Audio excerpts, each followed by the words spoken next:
성경에 나오는 그 누룩은 두 가지 의미로 쓰여지고 있습니다. 부정적인 의미와 긍정적인 의미로 성경에 나온 누룩이 쓰여집니다. 그 부정적인 의미와 긍정적인 의미 두 가지 가운데 부정적인 의미로 쓰여진 예가 훨씬 많습니다. 성경에 보면 대부분이 누룩은 부정적인 의미로 쓰여집니다. 성경에서 누룩이라고 하는 말이 가장 먼저 쓰여진 것은 출애굽기 12장 15절에 나옵니다. 거기 보면 너희는 이레 동안 무교병을 먹을지니 그 첫날에 누룩을 너희 집에서 제하라 라고 했습니다. 여기 이 말씀이 성경에 가장 먼저 그 누룩이라고 하는 그런 단어를 사용하게 됩니다. 이 말씀은 하나님께서 이스라엘 백성을 애굽의 노예 생활에서 건져 주실 때 하시는 그런 말씀입니다.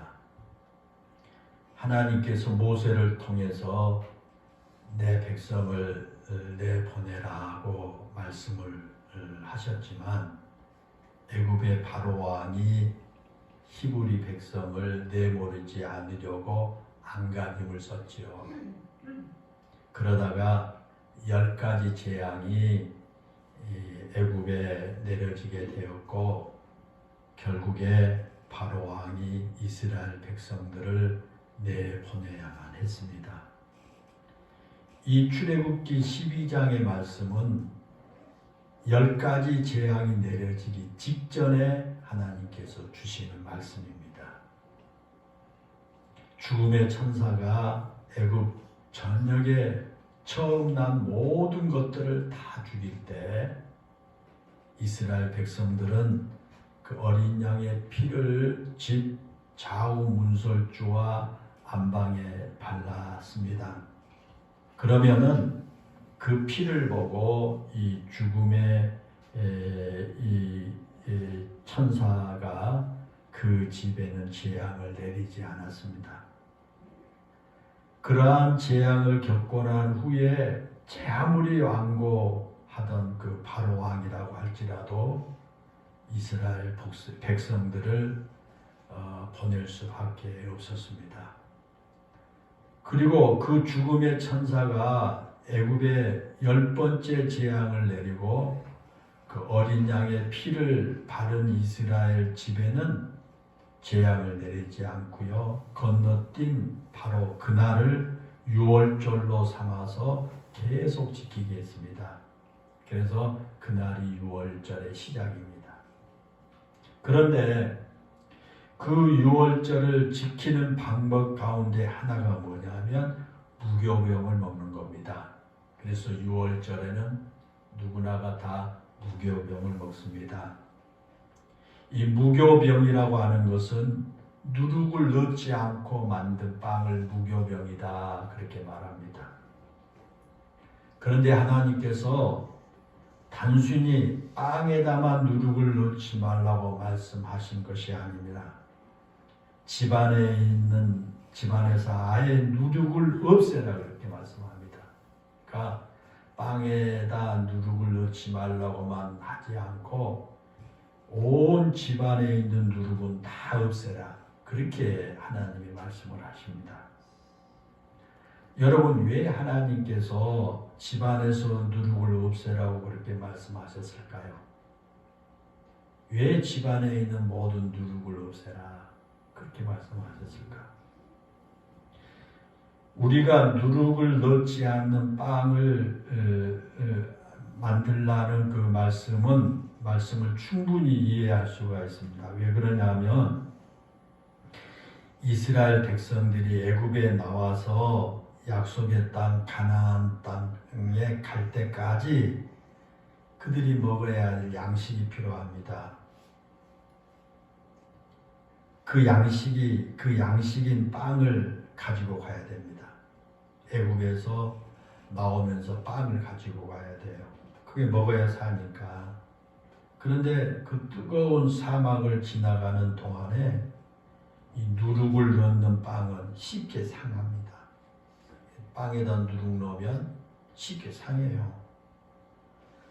누룩이 들어가지 않아야 빵이 애굽에 나와서 그 무더운 사막을 갈 때 상하지 않습니다. 그래서 누룩을 넣지 않는 무교병을 만들어서 먹으라 그렇게 말씀하신 겁니다. 그런데 여러분, 왜 하나님께서 집안에 누룩을 아예 없애라고 말씀하셨을까? 왜 집안에 있는 누룩을 다 치워라? 그것도 아주 강력하게 하나님께서 요구합니다. 강력하게 하나님께서 집안에 있는 누룩을 없애라고 합니다. 왜 그랬을까요? 왜 그런 말씀을 하나님 하셨을까요? 이 성경에 보면은 이 누룩은 자주 죄의 상징으로 쓰입니다. 그래서 성경은 누룩이 죄의 상징으로 써요.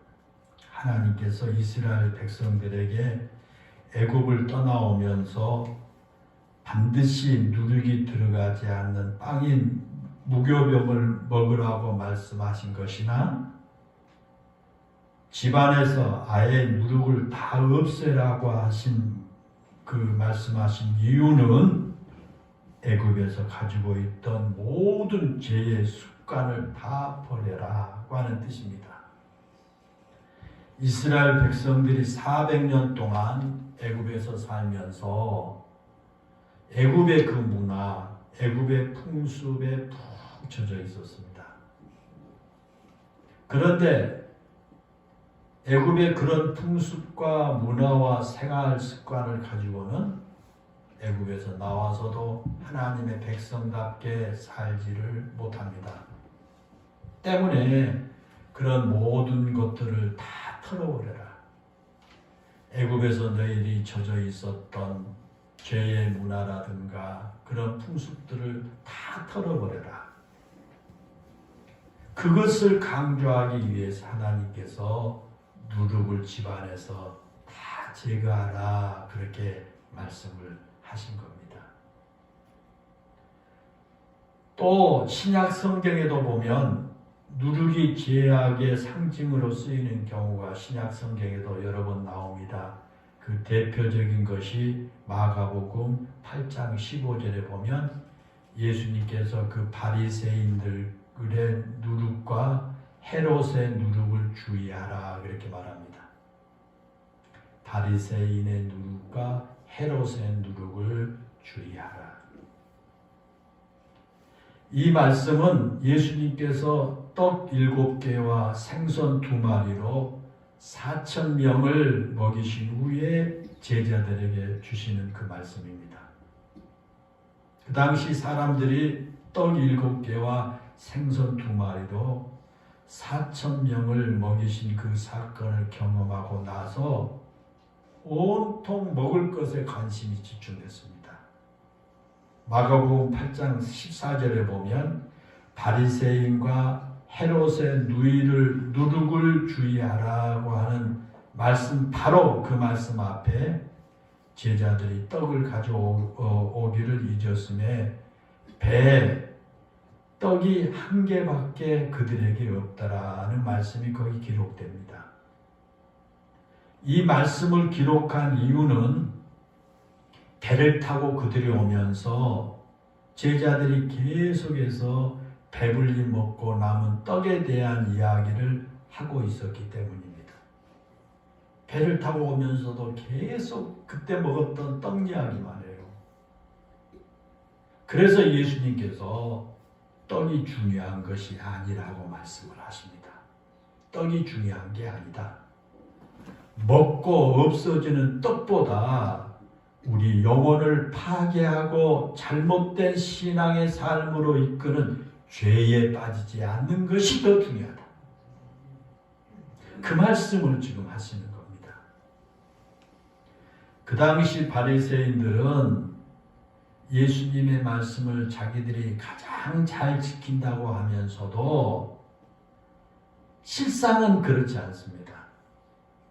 우리가 잘 아는 것처럼 예수님께서 그런 바리새인들 향해서 외식하는 자들이라고 헛되게 책망하시지 않습니까?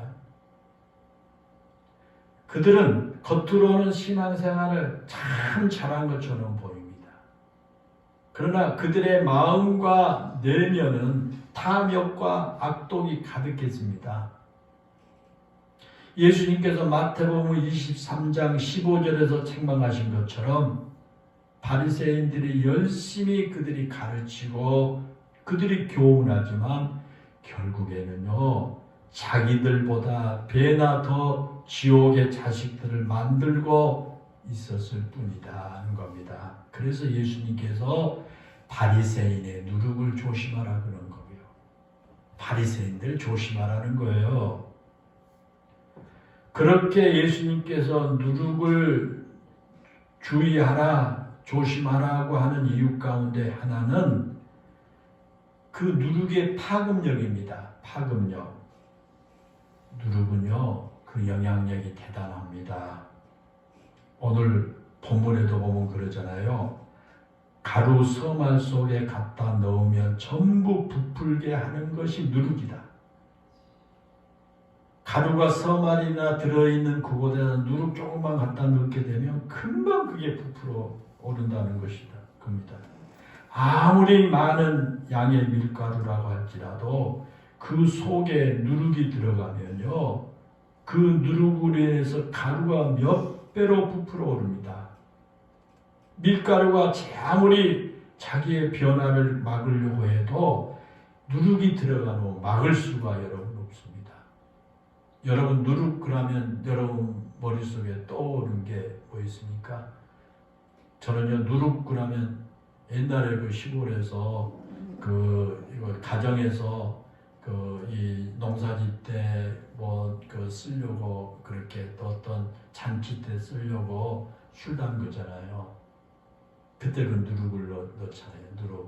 누룩 가루를 이렇게 해서 그 버리 뭐하고 같이 엿기름하고 해가지고 이렇게 하게 되면요, 그게 막 얼마 있지 않게는 그게 막 부풀어가지고 뽀글뽀글 올라오고 그런 것을 보게 돼요. 누룩의 영향력이 대단하다는 거예요. 그런 누룩의 영향력은 우리 인간에도 그렇게 그대로 적용됩니다. 우리 사람에게도. 사도 바울이 갈라디아서 5장 9절에서 갈라디아 교회에 편지를 보내면서 적은 누룩이 온 덩이에 퍼지느니라 그럽니다. 그 말은 무슨 말이냐면 그 당시 갈라디아 교회에 거짓 선생들이 들어와 가지고 복음을 애곡시켰습니다. 거짓 선지자들이 들어와 가지고 복음을 애곡시켜요. 복음은 유대인이냐 또는 할례 자냐가 아니냐라고 하는 것과는 전혀 상관이 없이 예수 그리스도의 십자가를 통해 구원이 완성된다는 선포가 복음입니다. 유대인이 됐든 헬라인이 됐든 누가 됐든 예수 그리스도로 통해서 구원이 완성된다. 그게 선포가 복음입니다. 이방인이냐 유대인이냐 차별이 없습니다. 복음에는 아브라함의 자손이냐 아니냐라는 아무런 그런 것이 문제가 되지 않습니다.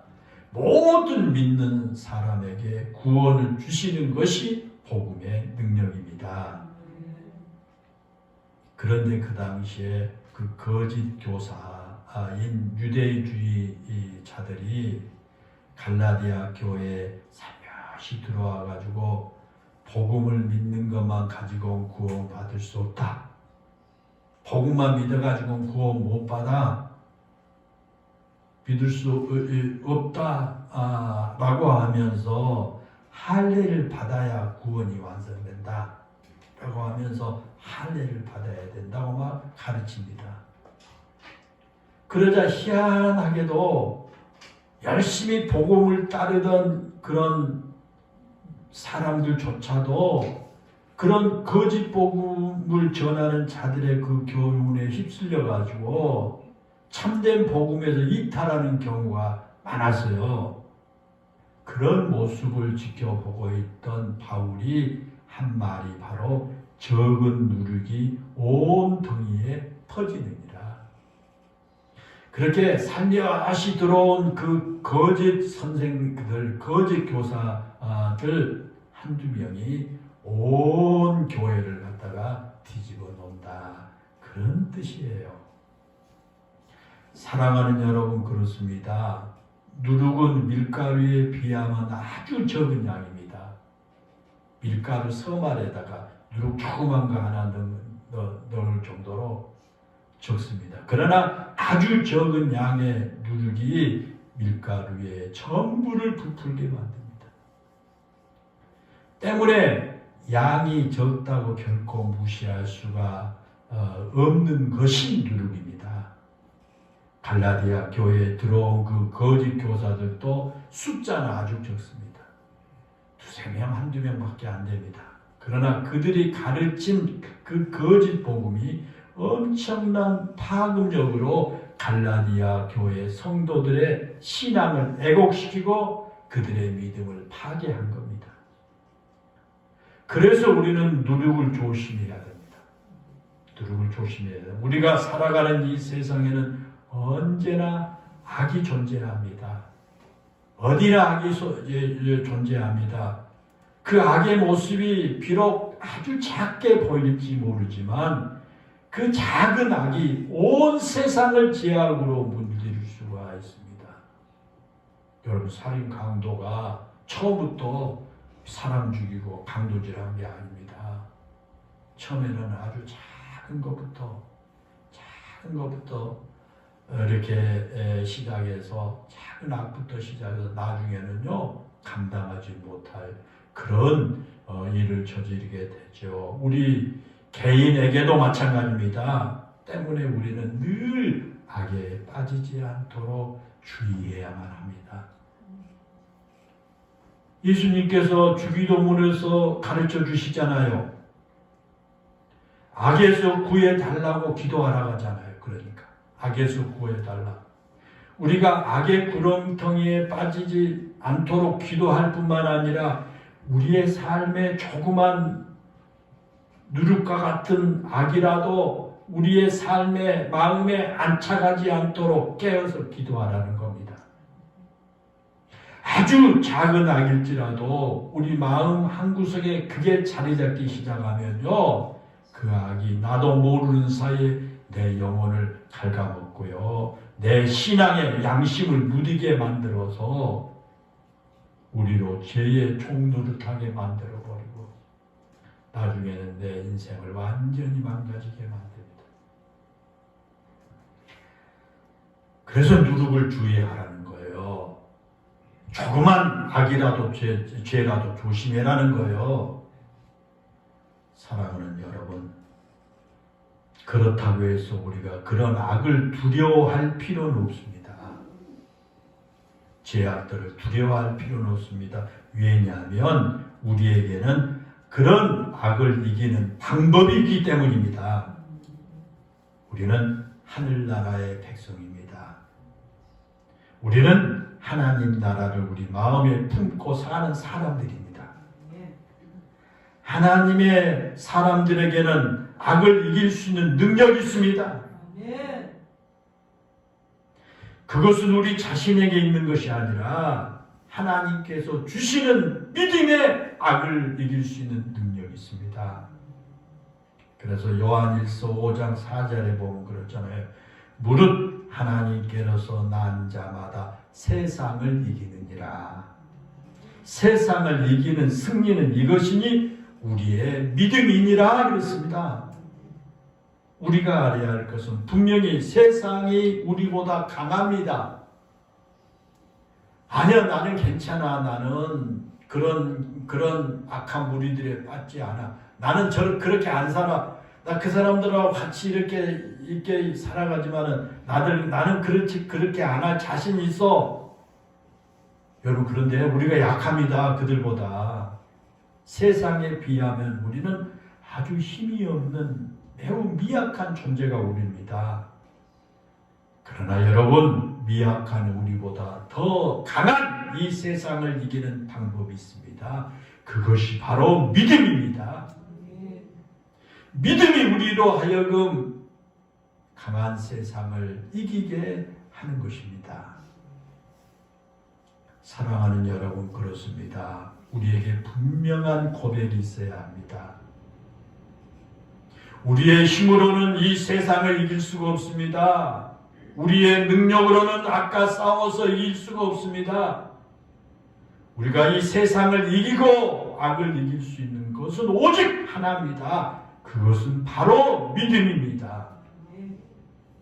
하나님을 믿고 하나님의 능력을 의지할 때만이 우리는 이 세상을 이길 수 있고 악을 이길 수가 있는 것입니다.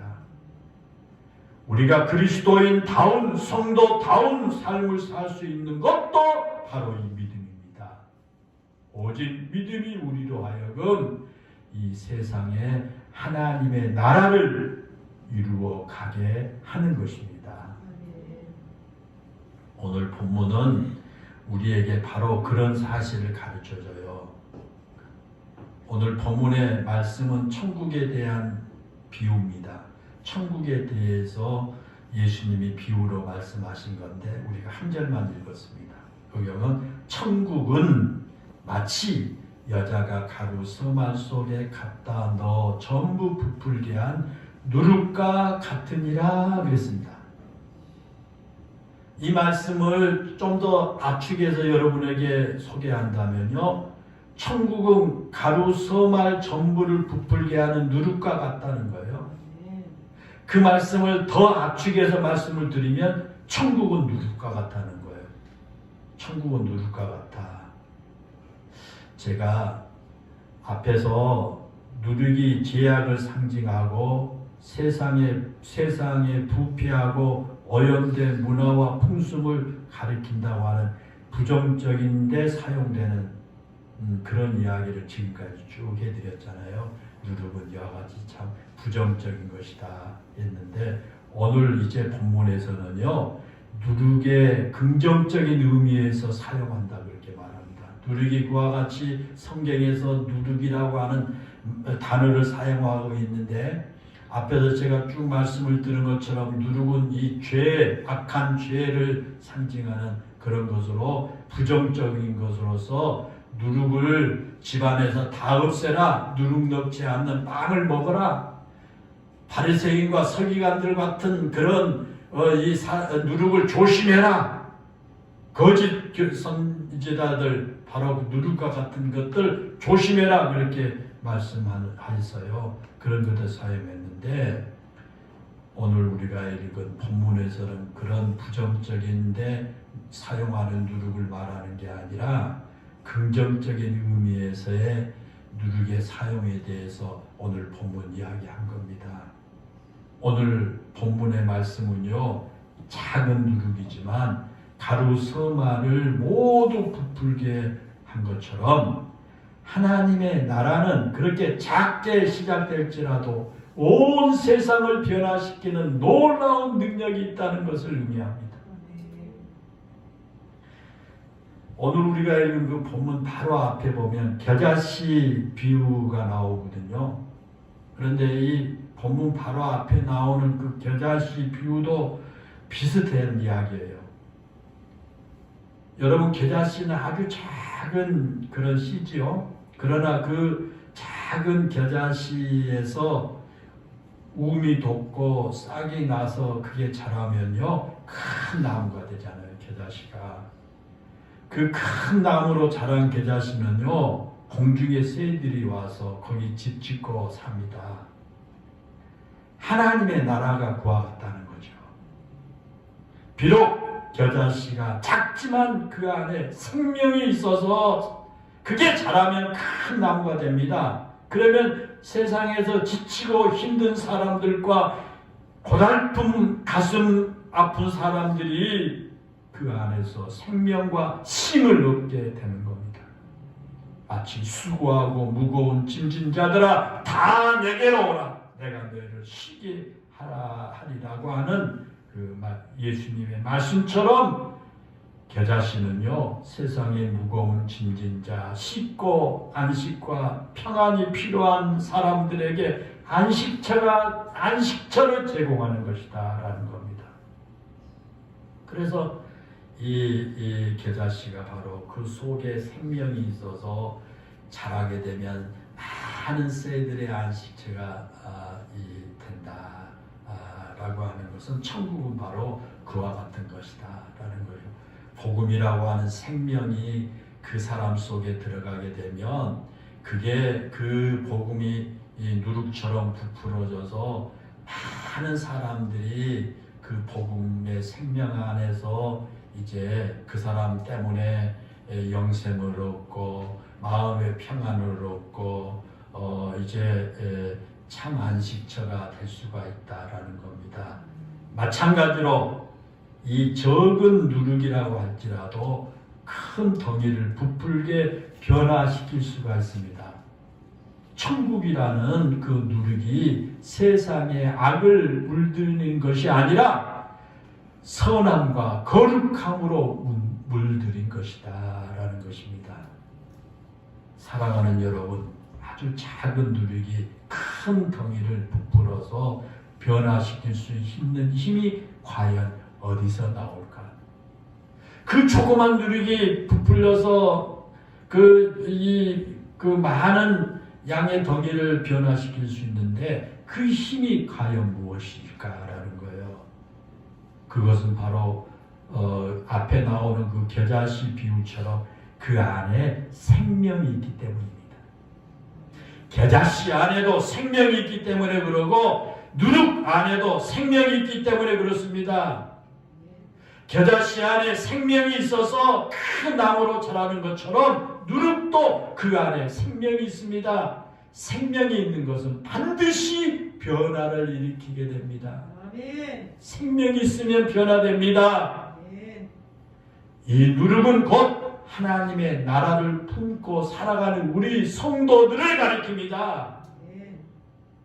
누룩은 곧 하나님의 나라를 품고 사는 바로 이 자리에 앉아있는 우리들을 가리킵니다. 누가복음 17장 20절부터 보면요, 예수님께서 우리에게 하나님의 나라는 볼 수 있게 임하는 것이 아니고 또 여기 있다 저기 있다고 못하리니 하나님의 나라는 너희 안에 있느니라 이렇게 말씀합니다. 사랑하는 여러분, 그렇습니다. 우리는 하나님의 나라를 품고 사는 사람들입니다. 하나님의 나라가 우리 마음 안에 있습니다. 우리 안에 천국이 있습니다. 우리 안에는 천국이 지금 비록 작고 보잘것없는 것처럼 보일 수 있습니다. 또한 여전히 우리 안에 천국의 기쁨과 거룩함보다 욕망과 죄악과 불의가 가득하고 때로는 불안과 걱정과 염려가 우리가 가득하기도 합니다. 그러나 우리 안에는 분명히 천국의 씨앗이 있습니다. 우리 안에는 하늘나라의 생명이 있습니다. 하늘나라의 생명이 있는 겁니다.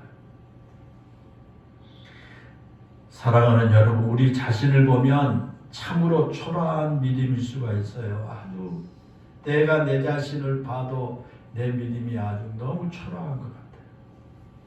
내가 예수님 믿는다고 하면서도요, 여전히 나는 참 약하고 볼품없는 모습으로 살 수도 있습니다.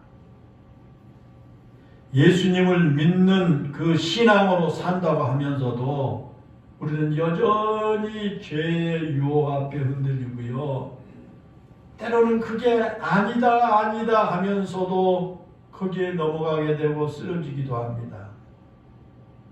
믿음의 사람이라고 할지라도 담대한 믿음으로 살지 못하고요, 무언가 선택해야 할 때 그냥 주저주저하고, 그건 믿음으로 사는 사람들은 그게 아닌데 딱 자르고 돌아서야 함에도 그냥 뭔가 미련이 있고, 그래서 그냥 거기서 주저주저하기도 해요. 마음의 믿음의 용기가 솟아날 때도 있지만 때로는요, 교회 가서 예배를 드리고 와서도 낙심하게 되고 또 아주 그 절망하는 순간도 있습니다. 내 안에 믿음의 담대함이 생길 때도 있지만 자꾸 내가 흔들리는 믿음을 가지고 있을 때도 있습니다. 내 믿음이 자꾸 흔들리기도 합니다. 그러나 여러분, 그렇다고 해서 결코 믿음의 길을 포기해서는 안 됩니다. 지금은 그렇게 작은 믿음일지라고 할지라도 그 작은 믿음이 우리에게 영원한 생명을 누리게 해주기 때문입니다. 내 안에 살아계신 하나님의 영, 예수님의 영이 거하시면 우리는 점점 믿음이 성장해 가게 됩니다. 그래서 작은 우리를 통해서 하나님 나라가 이루어져 갈 수가 있습니다. 그 생명이 우리 안에 있다는 사실을 기억하면 어떤 상황에서도 낙심하거나 좌절하지를 않게 되는 겁니다. 그 때문에 내가 어떻게 보면 내 자신도 알고 내 믿음 생활이 참 한심하다. 내가 왜 그렇게 이게 교회 갈 수도 없고 안 갈 수도 없고 이럴 때 이렇게 이거 분명히 나쁜 것이고 나한테 유익이 되지 않은데 그런데도 뭔가 세상에 육신의 유혹에 끌려서 그냥 갈팡질팡하고 막 망설이고 막 그럴 때도 있어요. 근데 여러분 그렇다고 결코 포기하지 말라는 거예요. 낙심하지 말아요. 왜? 내 안에 생명이 있으니까. 겨자씨 안에 생명이 있는 것처럼 내 그 작은 믿음 안에 누룩이 있는 것처럼 생명이 있으니까 염려하거나 여러분 좌절하지 말라 그 말이에요. 언젠가 그 생명의 씨앗이 자라서요 여러분을 통해서 하나님 나라가 더 크게 확장될 수 있다는 거예요. 미국과 브라질에서 이민자로 살아온 그 허영경 권사님이라는 분이 계신데 허영경 권사님이 생명이 있기에 라고 하는 제목의 책을 썼습니다. 생명이 있기에, 예수의 생명이 있기에 그 말이겠죠. 이민자라는 그 힘든 삶을 살면서 그가 유방암 진단을 받았어요. 그리고 고통 중에 투병 생활을 하면서 그가 병상에서 일지로 쓴 책이 바로 그 책이에요. 그러니까 이민 생활이 얼마나 고달프고 힘듭니까? 그런데 그 힘든 고달픈 생활 중에 유방암까지 걸렸어요. 그래서 병원에서 지금 투병 생활해요. 거기서 일기를 썼어요. 그 책에 보면 이런 고백이 나옵니다. 생명이 있다는 것은 얼마나 복이며 아름다운 것인가. 그 속에 생명이 있기에 소망이 있고 생명이 있기에 지금의 헐벗고 빛바랜 모습이 결코 초라하지 않다. 나 비록 지금 연약하고 병든 몸이지만 내 속에 영원한 생명이 있기에 결코 낙심하지 않는다. 라는 그런 내용이 나옵니다. 여러분 그렇습니다. 비록 아주 짧은 생명에 대한 강렬한 호소가 그 책에 나오게 됩니다.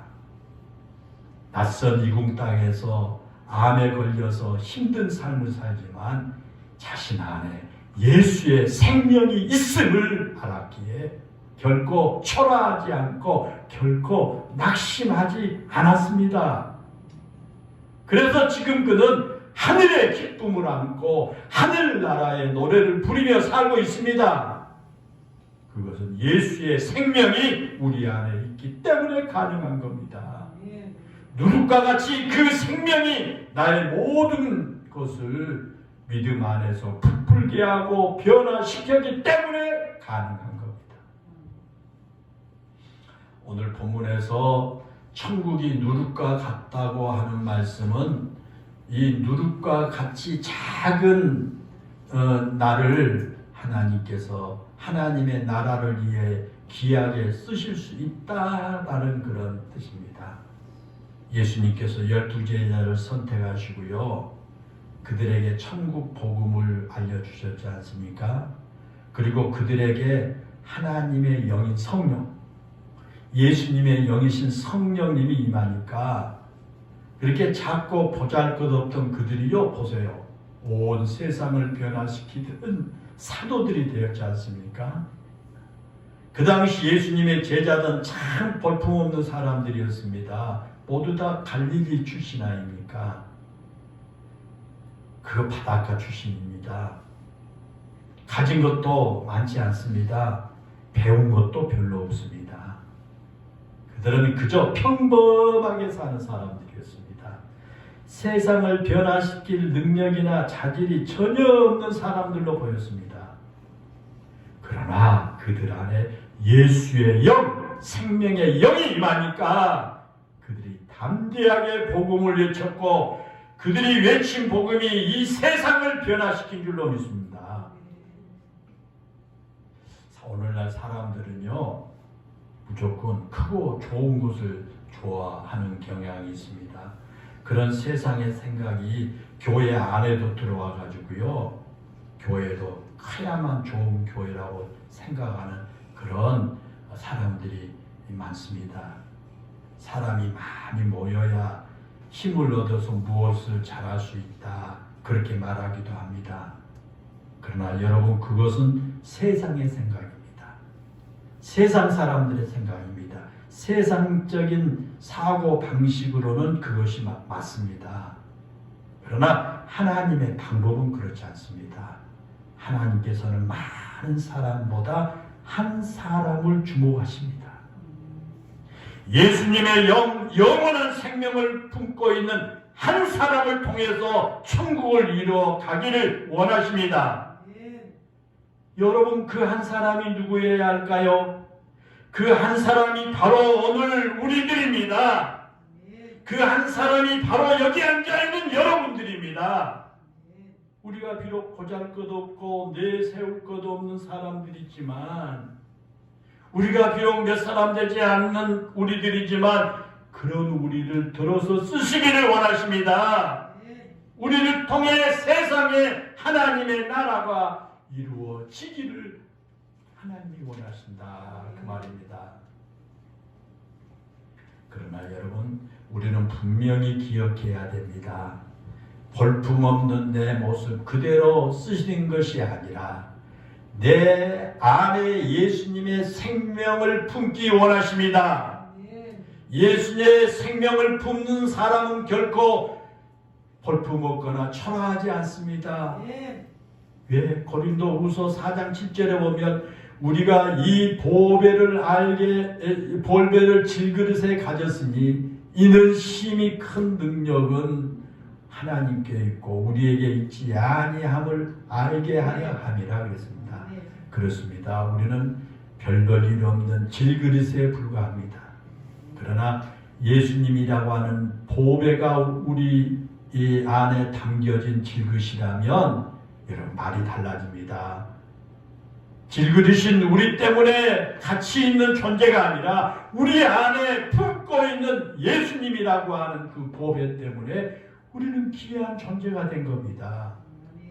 우리가 세상을 이기는 것도 우리의 능력이 있기 때문이 아닙니다. 내 안에 계신 예수님께서 능력의 주님이시기 때문에 우리가 세상에서 능력 있는 사람으로 살 수가 있다라는 것입니다. 그러니까 중요한 것은요, 내가 질그릇이냐, 내가 사기 그릇이냐, 뭐 그런 게 중요한 게 아니라 내가 정말 보잘것 있냐 없냐 그런 게 중요한 게 아니라 내 안에 예수의 생명이 있느냐 없느냐가 중요합니다.